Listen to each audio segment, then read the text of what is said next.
the president entertaining the president of El Salvador, wannabe dictator meets already dictator. That's fun. And there was a pretty, it was a riff fest, meaning that Trump sort of just spoke at length. And he would just sort of flitter from one thing to the next, you know. It was interesting because he started on this question of who's being held in the Salvadoran prison. And then before you know it, he's on to Joe Biden messed up the Afghanistan withdrawal. Joe Biden messed up the economy. That's not going to happen anymore. We've been ripped off for 40 years. He kind of just moved from one thing to the next. It was I guess that's classic Trump on one level, but it was also quite bizarre to see him kind of play the hits in front of Bukele, who actually played Trump perfectly. He wasn't inordinately ingratiating. The stuff I saw was just, you know, the stuff you see from his cabinet officials and the people who are around Trump is so cartoonishly ingratiating that you would go, dude, you just take it down a little bit. I mean, it's crazy. I mean, it's the, you know, I'm so grateful that I've had an opportunity to reimagine America in the courageous vision of our president, Donald Trump. And I can't imagine any president in our history being able to make the changes. It's like, okay, you know.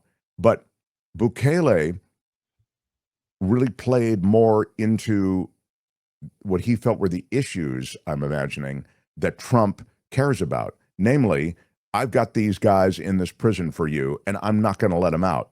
And Bukele actually said, because the American government has admitted that they've made a mistake, and they have unlawfully, as determined by the courts, imprisoned in another country an American who was legally a resident of this country. He was unlawfully arrested and unlawfully deported. And the unlawfulness was wall to wall, even as a judge's order demanded that none of these people be transported out of this country. And even as the judge's order stipulated, and any planes that are in the air or that haven't taken off will turn back and abort this mission, they still went on with it. And then this is the fruit of that poison tree, right? You end up with, we're not going to do anything. The Supreme Court has told them that they have to facilitate the return of this person. But the thing that the court didn't say, I guess, this is the position of the administration, is they didn't say we have to return him right away. They said we have to facilitate it. What does that mean? So that's the interpretation, for example, that Stephen Miller is offering, that Donald Trump is offering.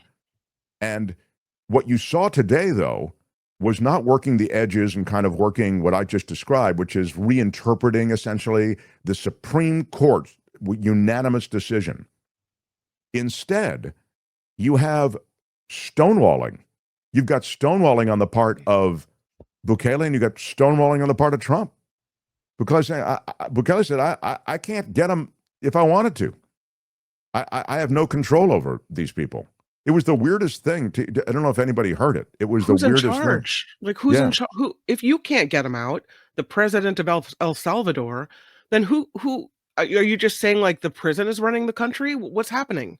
Asked by reporters at the Oval Office on Monday whether he has the power to release Abrego Garcia inside El Salvador, Bukele said he does, but that his administration isn't, quote, very fond of releasing terrorists in his country.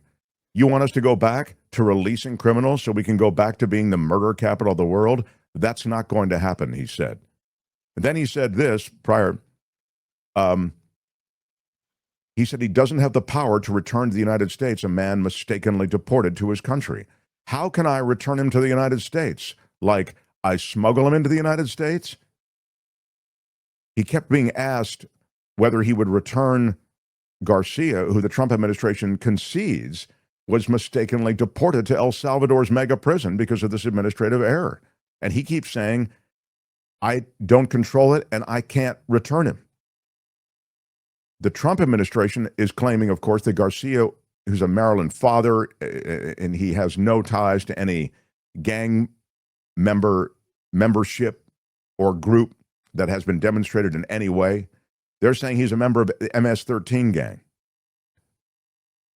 Bukele went on to say that his country is very eager to help the United States tackle what he calls its crime and terrorism problem. We're very eager to help, he says. We know you have a crime problem, a terrorism problem that you need help with. And we're a small country, but if we can help, we will do it.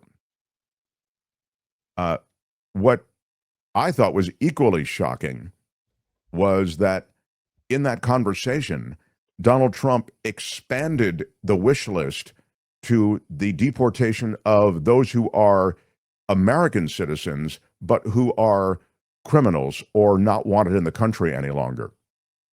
So now you have Bukele, who has stipulated to the fact that he's really not going to return this Garcia guy. Now, I know David Katz has come on this show. He's a brilliant legal analyst. And I actually exchanged emails with him because, I think these predictions that I've made, on the pessimistic side of things have really come to pass. I know everybody likes to, I'm such a pessimist. I'm not a pessimist. I'm a bit, I think, of a realist, and I don't get high on the hopium that something's going to happen.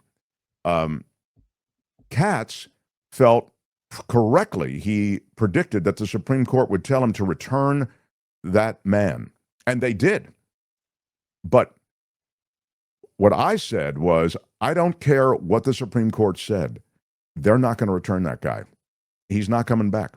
And now I would say, so I was exchanging emails with David Katz over the weekend, just kind of re-emphasizing this point. Now with this Bukele thing, I'm thinking they really don't want to return him, and here's why.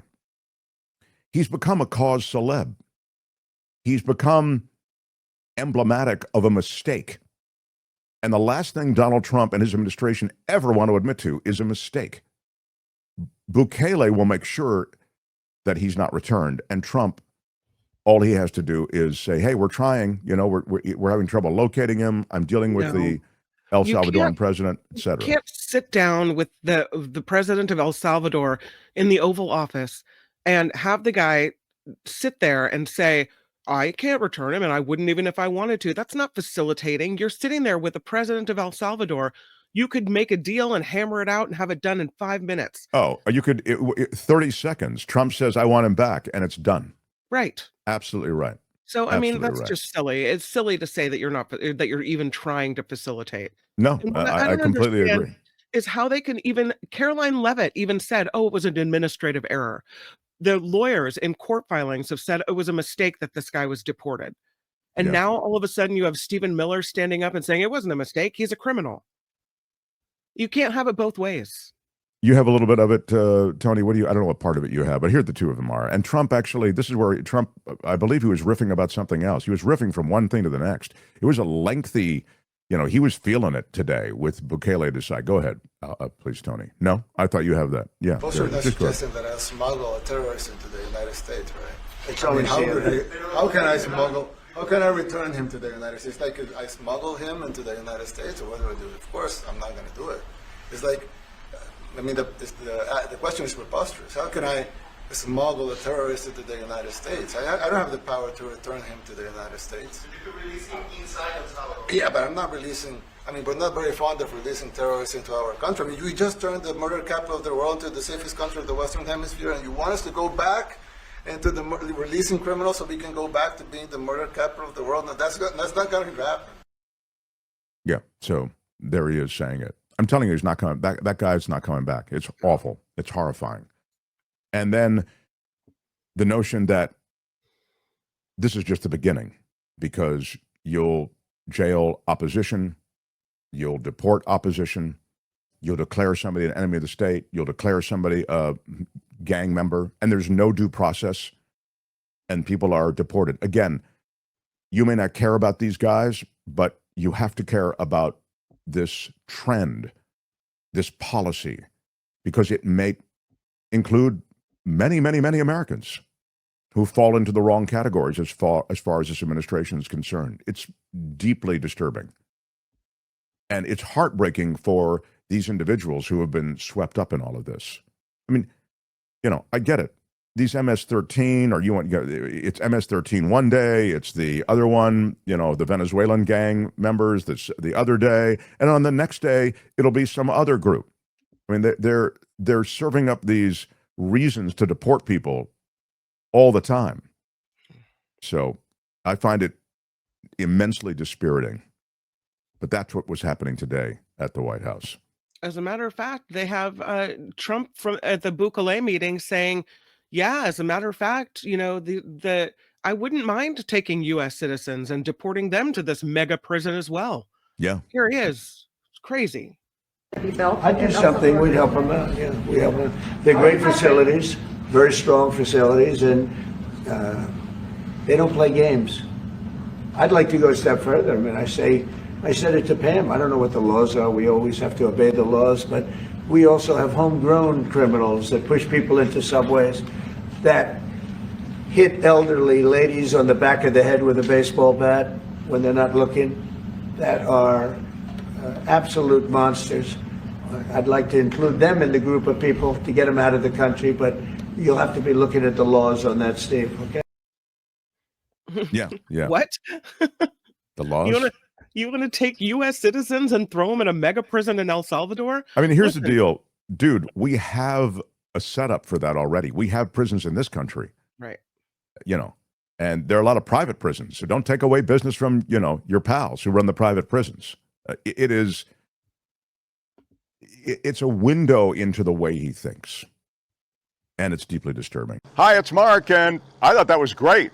Hit the notification bell. You'll know whenever there's a new video being dropped, and please subscribe to our channel to help us save the universe.